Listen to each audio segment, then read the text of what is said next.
right, good morning, and welcome back to the Paul Gallo Show.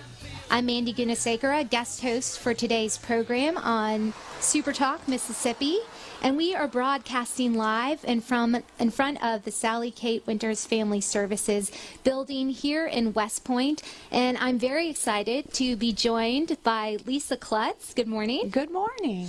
We're so glad you're here. Lisa is the Director of Community Development for Growth Alliance. Now, a little bit about Growth Alliance. Its mission is to provide leadership in all aspects of economic and community development for West Point and Clay County through job retention, expansion, and creation, as well as enhancements to the quality of life. Lisa, you are originally from Columbus, but you've been in West Point for some time now. Yes. Awesome. So tell us a little bit about Growth Alliance and the work that you do. So the Growth Alliance is a big name for the Chamber of Commerce, Main Street Association, and Tourism Office for West Point and Clay County. We get to do ribbon cuttings and support small businesses and locally owned businesses, as well as coordinate events, and then promote West Point as a whole. Places to go, places to eat, places to shop. We're glad you're in West Point today. Yeah, it's good to be here.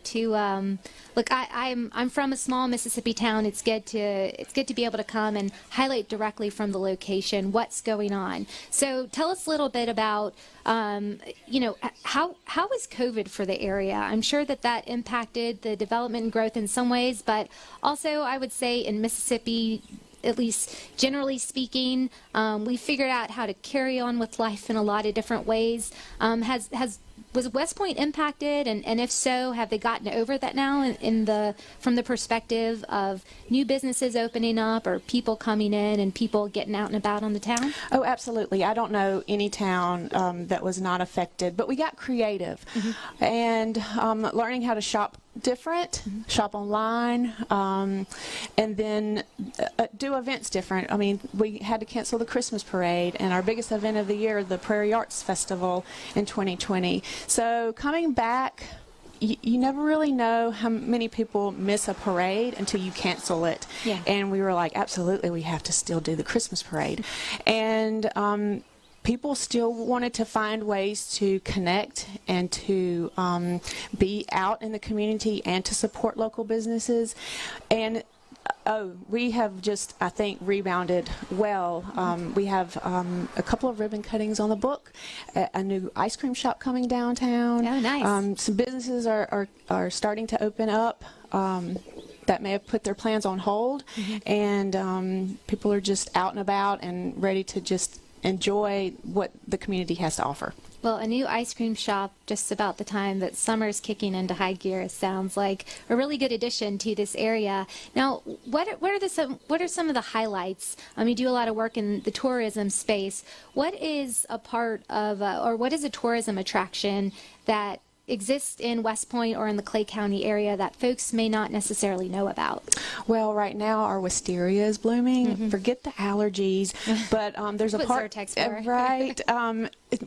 There's a park downtown called Sally Kate Winters, and the wisteria is beautiful. They hang on pergolas, and it's a great green space downtown that we're very fortunate to have that a lot of communities and downtowns don't have. So we do highlight it to come picnic, throw the frisbee, walk your dog. There's a lot of murals around downtown and around town. That's what I like to say. We support not just downtown businesses and historic preservation, but around town and the highway.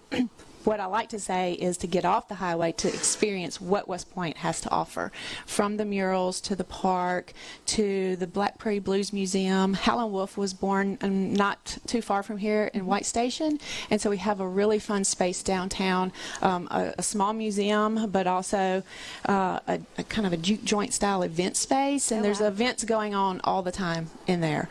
Follow us on our Facebook page, West Point Life, for all these points of interest, places to shop, events and festivals coming up.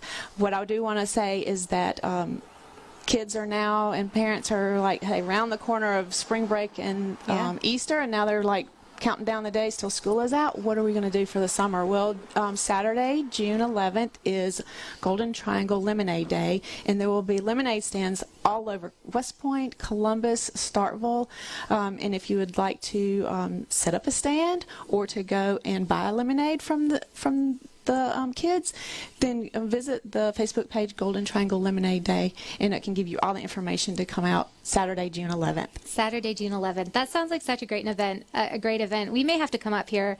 I've got a 6-year-old and an 8-year-old, and all they want to do is start a lemonade stand.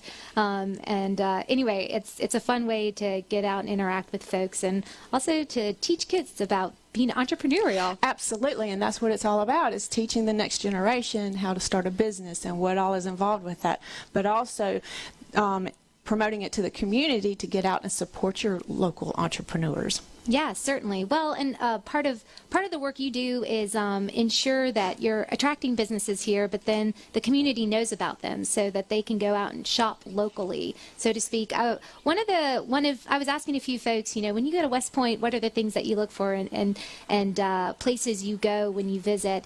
And antiques came up a lot. This is an area known for some of its antique shops. Yes, absolutely.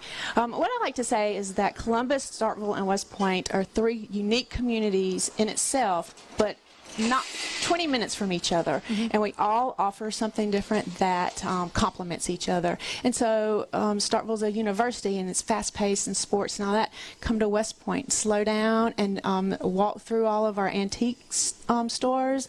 Some of them are huge and can take hours. Oh, and then go have lunch or have a cup of coffee and a piece of cheesecake. Okay. And then just spend the day in West Point shopping antiques. Yes, we're known for antiques. Well, and also you mentioned the murals. I saw some, even though it's dark when I drove here, I saw a couple of murals. Could you talk a little bit about the Mural Project, and that they seem to represent some of the historical components and some of the artistic aspects that West Point's known for?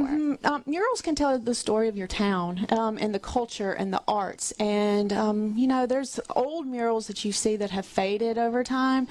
We are very fortunate to have a lady named Deborah Mansfield, who's an artist. And she took it on when she moved to West Point several years ago. She was going to paint the town, but she didn't just randomly pick things. She picked things that told the story. Like there's a Howlin' Wolf Blues mural. There's one with the Prairie wildflowers. We plant sunflowers. It's coming up soon. So we have little pockets of sunflowers and wildflowers all over town. So there's a mural for it. There's on one of the antique buildings. There's a mural of quilts. Quilts in different patterns, and yeah, there's a lot of murals. They're tucked in random spaces, and you just kind of have to get out and walk. And a lot of people come here to take prom pictures in front of. Okay. Just Instagram-worthy pictures. People are looking for that unique experience to take pictures, and West Point's a good place to do that. Yeah, I was going to say, with social media, folks are always looking for a mural that tells a story to take a picture in front of. So West Point has lots of opportunities to do that, or even engage in old-fashioned entrepreneurialism. That's right. Be it lemonade or ice cream shops. There's a lot of good things going on in this area. Now, how did you get involved with the Growth Alliance, or in-depth in the space of economic development in West Point? Well, that's a good question. I used to work for the city as the accountant, and I started volunteering with the Growth Alliance. I ended up on the board, and as directors were leaving, I was filling in. And the next thing I know, I was like, I am doing this job, volunteering, and the next thing I know, I'm applying for. There was a vacancy, and I applied for the director's job, and here I am. I'm doing what I love to do, what I was doing for free, I'm getting paid for now. Well, that's certainly a valuable service, so so completely justified. Now, beyond talking about the events and the tourism aspects, what do you tell businesses as you're talking to folks? They're thinking about opening up a business, about the assets of West Point and the Clay County community that folks should really see as a true benefit, and why they should come here to open up open up their business? There are a lot of complementing businesses here already. Mm-hmm. I don't focus on economic development so much. We partner with the Link in Columbus, and they do a lot of they do all the industrial development. Bryan Foods was here in West Point for so long, and when they closed in 2009, they really left a hole in the community. Mm-hmm. But the Link has brought in new industry that is bringing back new life and new opportunities here in West Point. Well, it's so great to see. Mississippi has a lot to offer. Its towns and communities are rich in culture, richer in the people that really make these places come to life. Thank you so much for joining us today, talking about